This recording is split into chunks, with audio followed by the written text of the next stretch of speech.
Ha!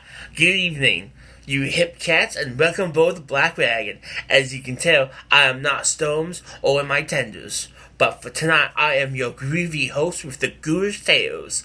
My name is Mr. Keys, and tonight's tale, babies, it's a scary one. The year is 1968. The place is San Francisco, just 1 year after the groovy Summer of Love. But what's going to happen tonight, kids? Love is not in the air.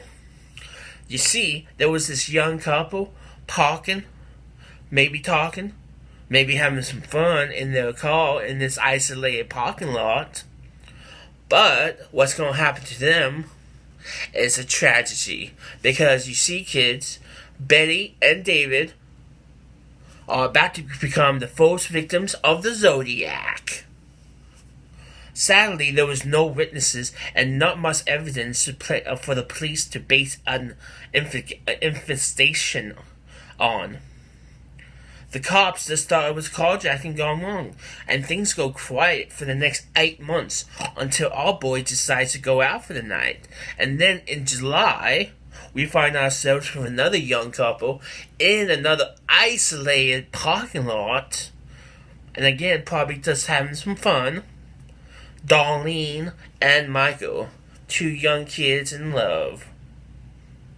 But once again, they find themselves becoming the third and fourth victims of our boy, the Zodiac. You see, what he did, he approached the car, pretended to be a cop, and he just opened fire on them while they was holding out their ID cards. You see, kids? If you want to have some fun, just go to a hotel. So, poor Darlene dies, but her boyfriend, Michael, survives, and he gets to tell his story about what the Zodiac. Things go quiet for the next 3 months, until September, where there was these two kids named Brian and Cecilia. They were just having some fun at this picnic. But once again, our boy decided to show up to interrupt their fun. Gotta tell you, man, he is a real buzzkill. So he ends up killing poor Cecilia, but Brian survived. And he's the first one to give an eyewitness account, or the second eyewitness account, and a description about what our boy looks like. Now, according to Brian and Michael, this is what our boy looks like. Not costume, though.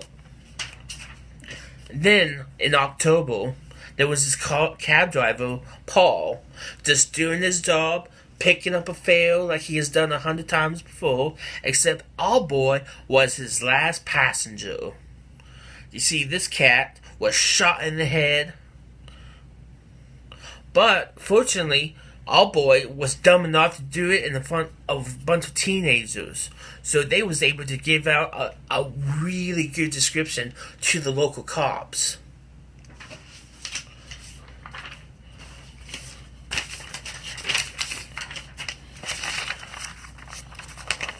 This is what they said the Zodiac Killer looks like.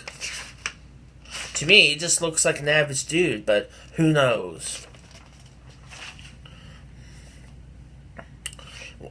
And you know what? You know what else our boy liked to do? He liked to send cops letters and the newspapers, bragging about his accomplishments. And he also included details in the letters. And our boy claimed that he had a body count of 37. Of course, this can never be proven, but he did have a couple details. And as the letters mysteriously showed up in 1964, they originally mysteriously stopped. To this day, they still don't know who the Zodiac Killer is. Some think he died. Other people think he got pinched in another crime and he's doing time to this day. Or maybe Or just maybe, our boy just lost the thrill of the kill. Who knows? Hell, some people think this prick is a Zodiac.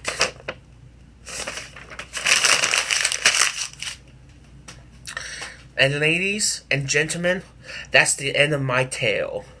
Will you have a tale to share when the Black Wagon shows up for you? Safe travels.